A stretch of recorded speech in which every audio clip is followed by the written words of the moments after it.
E aí pessoal, tudo bem?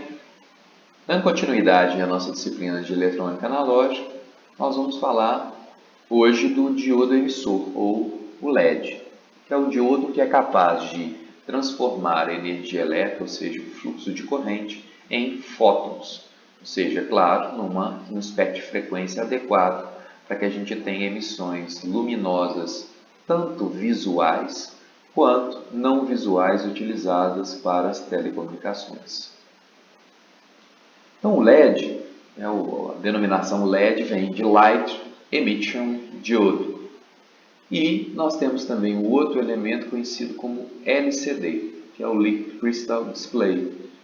Então, esses dois tipos são elementos capazes de emitir luz a partir do momento que você tem um fluxo de corrente, ou seja, a polarização direta desse semicondutor. Então, o LED é um diodo emissor de luz, ou seja, ele é capaz de transformar o fluxo de corrente elétrica em emissão de fótons.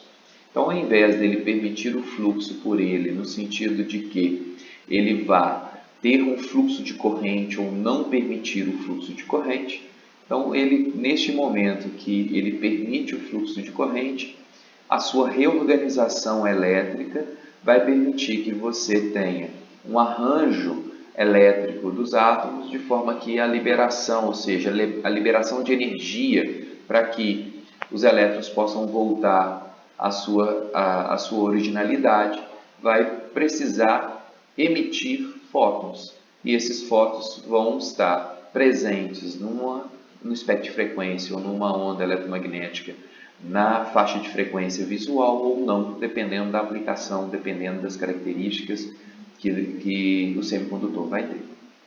Os diodos de silício e de germânio emitem partes insignificantes de luz, pois eles são utilizados em construção de diodos mais simples, os diodos que a gente conhece como LEDs mais comuns. Já o arseneto de galho, ele é um semicondutor mais capaz de emitir faixas de frequência usadas para as telecomunicações, que é o caso do infravermelho, por exemplo, que a gente tem nos transmissores que a gente utiliza dos nossos controles remotos, dos nossos aparelhos. Nós temos aqui algumas características construtivas e qual que é o tipo de luz que é gerada pelo semicondutor. Então nós temos aqui vários elementos agrupados aqui. Então nós temos alumínio, lítio, galho, fósforo. Então nós temos aqui o galho com o nitrogênio, com o fósforo, o arseneto de galho com fósforo, com nitrogênio de novo e aquela especificação que nós tínhamos visto lá em cima. E eles também têm condições de queda de tensão diferente, como nós podemos observar, dependendo do espectro de frequência que nós queremos emitir. Por exemplo, se eu quero uma luz azul, eu vou ter que usar um material específico, que é o nitrato de galho, e, consequentemente, nós vamos ter aqui uma queda de tensão de 5 volts para que ele possa emitir luz, e não 0,7, igual a gente está acostumado nos diodos comuns. Então, como nós podemos ver aqui à nossa direita, nós temos aqui os contatos do mesmo jeito. Nós temos dois contatos, ou seja, o diodo tem um contato positivo e um contato negativo. Então, nós temos o material do tipo P e o material do tipo N do mesmo jeito, apesar do semicondutor não ser o silício necessariamente. Mas nós temos, então, desse lado lacunas e desse lado elétrons livres. Quando você permite um fluxo de corrente adequado, ou seja, quando você polariza diretamente, você estimula o nível de energia que você tem presente nos átomos. Isso quer dizer que os elétrons, eles ganham energia capaz de serem retirados da sua camada de valência. Só que o fluxo de elétrons aqui não tem o objetivo de permitir uma corrente. Nós temos o objetivo de gerar fótons. Consequentemente, esse dispositivo ele vai fazer com que, para o elétron voltar à sua originalidade, ou seja, à sua valência, ao invés dele trocar relação com as lacunas e permitir o fluxo de corrente pelo dispositivo LED, parte desses elementos vão perder energia, voltando ao seu estado original, e transformando esta energia em fótons, que é o que a gente consegue observar aqui na luz visível emitida ou uma luz não visível com aplicações de telecomunicações, como a gente pode também empregar em fibras óticas, por exemplo, onde você tem transmissão de sinais em faixas luminosas que não são visuais, mas também entendendo o espectro de frequência que a gente entende como sendo luminoso, ou espectro de frequência de luz. O diodo LED, ele tem um símbolo diferente, como nós podemos observar abaixo. Então, a simbologia que a gente adota para dizer que é um LED no nosso circuito também é diferente, ele não é um diodo comum. Então, ele tem aqui como se fossem uns fótons saindo dele, como a gente pode observar. Então, normalmente, a gente coloca um fóton aqui dizendo que aquele diodo é um diodo LED, ou seja, que ele vai emitir luz naquele processo. Então, o espectro de frequência luminosa ele estende por cerca de 100 terahertz. Tera na ordem de 10 a 12. Então, ela vai de 100 tera a 400 terahertz. O espectro visual, ou seja, luminoso que nós conseguimos visualizar, ele está na ordem de 400 a 750 tera. Então, nós temos aqui uma especificação luminosa bem menor dentro de um espectro de frequência de luz, ou seja, a luz ela tem um espectro muito maior, sendo que a faixa de frequência visual nossa vai ser um espectro muito pequeno. Então, nós vamos ter uma especificação de 100 a 400 com o espectro visual, e de 400 a 750 a gente tem um espectro de luz, mas esse espectro não é visual, a gente não consegue trabalhar como objetivo de visualização humana.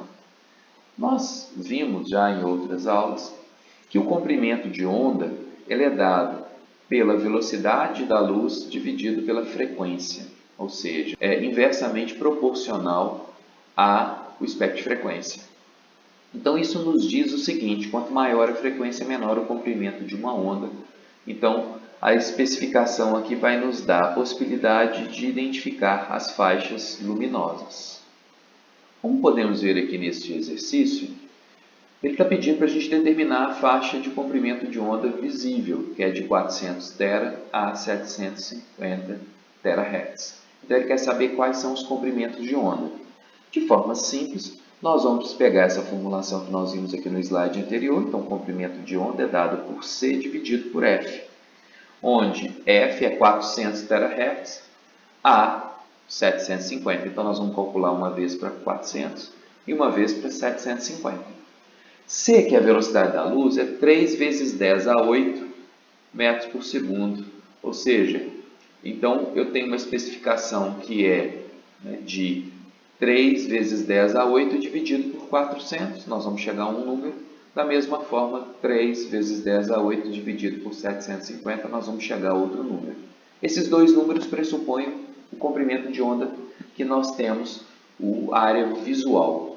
Como sugestão, peço que vocês façam isso e esbocem aí no caderno de vocês. Nesse caso aqui, nós temos a especificação aqui, de 400 a 750. Onde está sendo especificada aqui qual que é a faixa que a gente vai conseguir enxergar.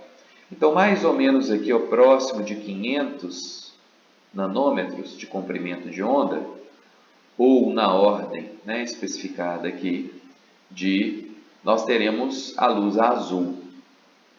A verde vai estar aqui em torno de, vamos supor que seja metade, 550 nanômetros, onde aqui é o comprimento de onda e não frequência. Tá? Então, aqui nós temos o espectro de frequência que nós estaremos trabalhando. Daqui para cá, a gente conhece ela como ultravioleta. E daqui para cá, a gente conhece ela como infravermelho. Então, o infravermelho não é visual. O ultravioleta, ele tem normalmente um espectro não visual, mas o ultravioleta ele tem um prerrogativo, ou seja, ele queima a superfície, então ele queima a nossa pele. Então, as lâmpadas ultravioletas, elas normalmente são utilizadas como funções germicidas. A faixa luminosa é para que a gente possa realmente enxergar. E o infravermelho já é uma faixa utilizada para as telecomunicações, tudo compreendendo ainda o espectro de frequência de luz.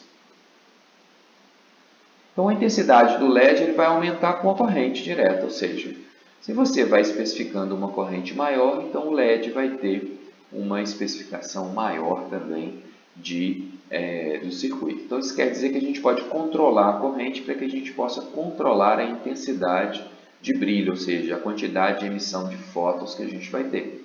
Isso permite que a gente trabalhe um processo de dimerização, ou seja, onde nós temos poucos fótons, como se a gente pensasse numa lâmpada, ela tem uma intensidade baixa, e a gente pode ir aumentando a corrente e aplicar uma quantidade maior de fótons e, consequentemente, um brilho maior visual na intensidade luminosa. Aqui nós temos padrões hoje que a gente utiliza no mercado luminoso. Então nós temos já lâmpadas fluorescentes de LED, nós temos as lâmpadas incandescentes comuns, padrão E28, E21, que a gente tem com os padrões de rosca, que a gente utiliza nas nossas instalações, tanto comerciais quanto residenciais. Ao final dessa aula, nós vimos o diodo emissor, vimos como é que é o processo de formação de luz, ou seja, como é que a gente consegue transformar aquela energia que foi entregue para o circuito para que você possa tirar o elétron da camada de valência. Quando ele volta à camada de valência, consequentemente ele emite fótons. Então aí, consequentemente, nós temos a emissão de luz. E vimos também os padrões que a gente tem no mercado, tanto para semicondutores quanto utilizados para aplicações residenciais.